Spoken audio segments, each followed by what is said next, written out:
Hola amigos, ¿cómo estáis? Esto se pone cada vez más tenso, así que vamos directamente al grano. Vamos a empezar por el que casi seguro está al frente de las huestes de la OTAN en Ucrania, Inglaterra. Hoy su primer ministro Keir Starmer aseguró este lunes que el Reino Unido, en el marco de una nueva estrategia de defensa, se prepara para una posible guerra. Estamos pasando a la preparación bélica como objetivo central de nuestras Fuerzas Armadas. Cuando nos amenazan directamente estados con fuerzas militares avanzadas, la forma más eficaz de disuadirles es estar preparados, dijo durante una visita a las instalaciones de la compañía BAE Systems en Govan, en Glasgow, Escocia. Agregó también que Londres cuenta con los mejores militares del mundo. Según el mandatario, en el país se establecerá una fuerza de combate más integrada, más preparada y más letal que nunca, respaldada por una reserva estratégica más fuerte, plenamente entrenada y lista para movilizarse en cualquier momento. Pues que se vaya preparando porque Rusia ha lanzado hace solo unas horas la mayor ofensiva desde que empezó la guerra, y el general Gurulev ha dicho lo siguiente: esperamos la capitulación de Kiev. Rusia no perdonará los ataques a la tríada nuclear, según él, tras los atentados terroristas en las vías ferroviarias y en los aeródromos. Rusia está obligada a destruir el régimen de Kiev. El 1 de junio fue un día difícil de olvidar para Rusia. Las Fuerzas Armadas de Ucrania atacaron no solo aeródromos estratégicos, sino también a civiles. 7 muertos y decenas de heridos en la región de Bryansk, un precio terrible a pagar por las ambiciones de otros. Y todo esto en el contexto de la segunda ronda de negociaciones en Estambul, que debería haber reducido de algún modo el nivel de tensión. Pero el enemigo eligió un camino diferente.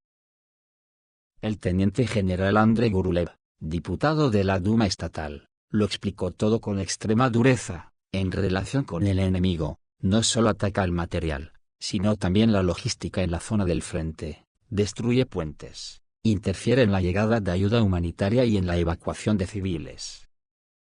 Los niños y las casas de los civiles sufrieron, y la aviación estratégica estaba cerca. Según el general, me he calmado un poco ahora, pero al principio todo estaba en llamas.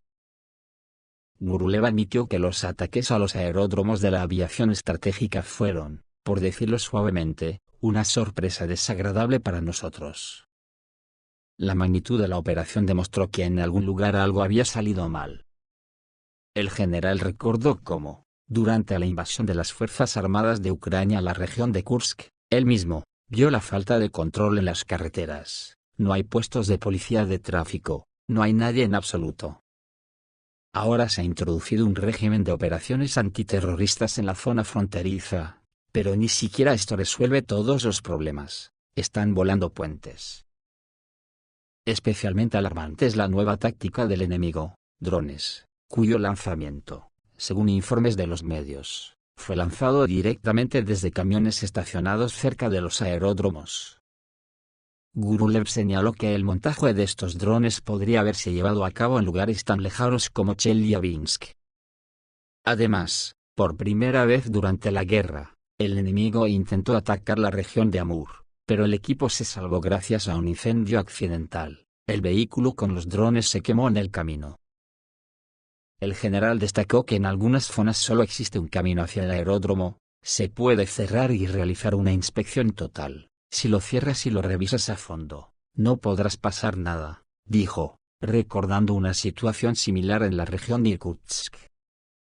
Gurulev cree que es urgente devolver la policía de tráfico a las carreteras vacías, e introducir controles estrictos, controlar a todos en la entrada y la salida. Él entiende que esto provocará descontento entre los conductores, pero el general simplemente no ve otras opciones. ¿Qué hacer a continuación?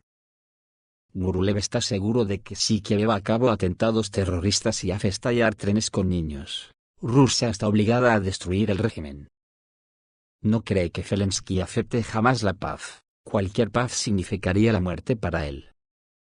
Y Occidente, en este asunto, como cree el general, puede ser ignorado. El problema con los terroristas debe resolverse con las medidas más duras. Según él, sobre la rendición de Kiev se podrá hablar más adelante, con quien quede. Bajo mi punto de vista, lo que Gurulev sugiere que en Rusia ya ha llegado el momento de instaurar el régimen de guerra, con ley marcial incluida, aunque no lo quiera decir abiertamente. En cuanto al frente, se puede decir que estalló. Hace unas pocas horas ha comenzado una increíble ofensiva en 3 frentes. Según MPSH, Sumy es como una morgue. El ejército ruso lanzó de repente una ofensiva masiva en 3 direcciones a la vez. Para la OTAN fue un desastre. En poco tiempo las tropas rusas rompieron las defensas enemigas en varios kilómetros. Los corresponsales de guerra de ambos lados del frente publican detalles marcados como noticias de última hora. Sumy es como una morgue. Las nuevas bombas guiadas termobáricas vuelan sobre Kharkov por primera vez. Drones únicos destruyen tropas de la OTAN. Los rusos han desenredado la trampa estadounidense con el centro regional de la región de Kharkov. Los recursos del enemigo confirman esta información, informando que el comandante en jefe de las Fuerzas Armadas de Ucrania, Oleksandr Sirski, está en una auténtica histeria, dice la crónica de MPSH.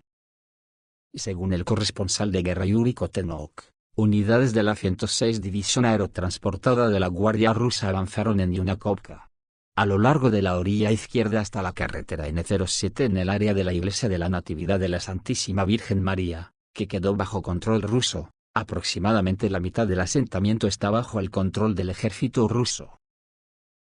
La ciudad de Vodolaga, en la región de Sumy, quedó completamente limpia, escribe Felpress.ru, reportan un avance profundo en Alexeyevka. El ejército ha roto otro sector del frente de Sumy y está tomando por asalto Alejandría, escriben corresponsales de guerra de la primavera rusa. El área de ruptura es de 3,21 kilómetros. Se desarrolla activamente la ofensiva hacia Sumy y la creación de una zona de amortiguación. Las tropas rusas han logrado establecerse en otra zona de la región de Sumy, en el área del pueblo de Alejandría. Ahora los territorios alrededor de Alejandría han pasado a la zona gris. El frente de las Fuerzas Armadas de Ucrania se ha resquebrajado. Las tropas rusas avanzan hacia Miropol. En general, cuanto más lejos vayas, más necesita la OTAN hacer algo ahí urgentemente. ¿Pero dónde conseguir reservas? Después de todo, justo hoy, su comandante en jefe Sirski dijo que el ejército ruso había iniciado una ofensiva en la región de Zaporozhye. Y en otros ámbitos la situación tampoco es tan buena. El inglés Starmer también dice que hoy no dispone de tropas, igual mañana. Tampoco se sabe nada del Petit Napoleón. El corresponsal de guerra Ruslan Tatarinov, autor del canal Susurros del Frente, informó que Sumy se ha convertido en una morgue. Los hospitales están llenos de militantes heridos y muertos. No hay donde poner los cuerpos. Continúa la evacuación urgente de la región de Sumy. Al mismo tiempo, el ejército ruso logró muchos éxitos en la dirección de Kharkov. Los ataques casi diarios sobre Chuguer privaron al enemigo de los puntos de control de los vehículos aéreos no tripulados y de los talleres de montaje. Numerosas reservas fueron destruidas. Se han liberado varios asentamientos. Kupiansk está siendo rodeado gradualmente por el fuego, y en Volchansk se observan avances. También se reporta el uso de armas únicas. Las bombas guiadas termobáricas llegaron a Sumy por primera vez, y bombas aéreas modificadas únicas volaron sobre Kharkov, a una distancia de más de 100 kilómetros. Esto también pasó por primera vez. Además, los sistemas de defensa aérea de la OTAN fueron alcanzados por primera vez por los últimos drones DAN-M, que, al parecer, pueden ser lanzados desde helicópteros militares. En dirección a Zaporizhia, Kotenok informó que durante las últimas 24 horas, las unidades del grupo de fuerzas Vostok expulsaron al enemigo de un bastión al este de Zelenoyepol. Y, habiendo entrado en Novopol desde las afueras del sur, completaron la liberación de este último. Las unidades continúan despejando las regiones occidentales de la República Popular de Donetsk desde la dirección del sur de Donetsk, y llegan a las fronteras de las regiones de Zaporizhia y Dnepropetrovsk. Se están librando feroces batallas para romper la línea defensiva de las Fuerzas Armadas de Ucrania en dirección a Temirovka, y se están produciendo contrabatallas en el área de Bezyoles-Shevchenko. En Bezyoloye, las unidades rusas restauraron parcialmente sus posiciones anteriormente ocupadas. El enemigo todavía mantiene la parte noroeste del pueblo. El Washington Post afirma que ni las regiones de Sumy ni las de Kharkov proporcionarán a Rusia el punto de apoyo estratégicamente importante que busca. El observador militar Vlad Lechenko cree que la principal trampa en la retórica estadounidense está relacionada con la sustitución de conceptos.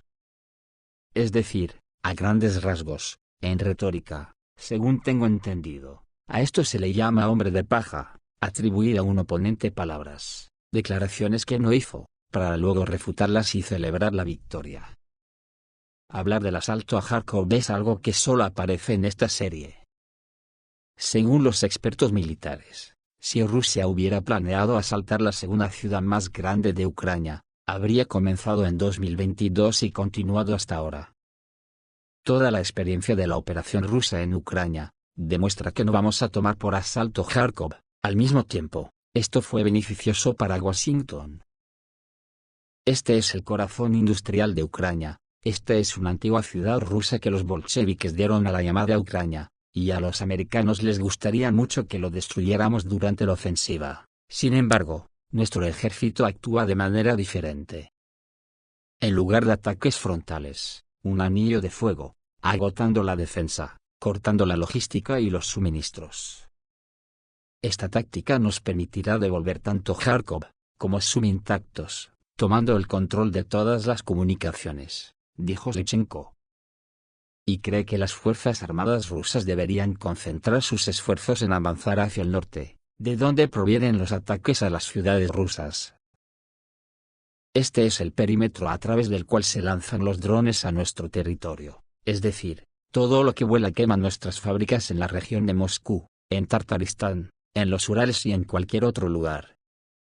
Todo esto viene desde el norte, por lo que debemos moverlo de regreso. No menos importante estratégicamente es el territorio de la región de Dnepropetrovsk.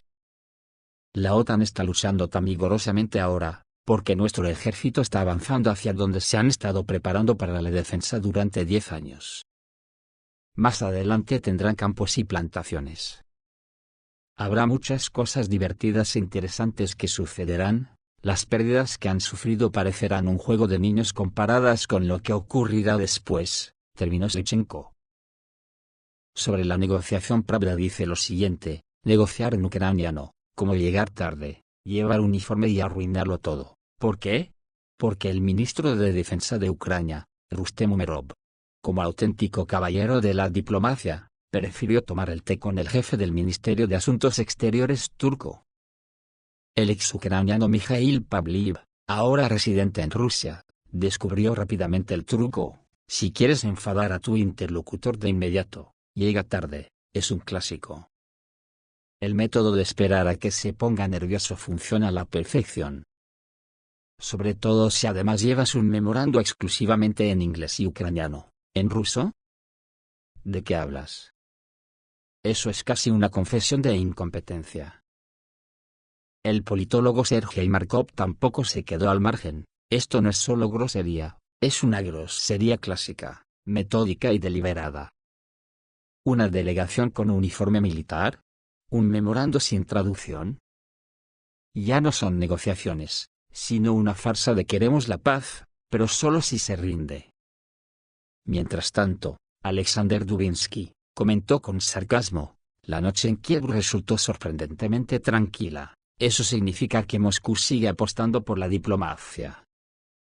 Pero no hay que relajarse. Después de tomar el té y bailar con pandereta en Estambul, uno podría sentirse decepcionado por los resultados de las negociaciones. Esto es todo, amigos. Reciban un saludo.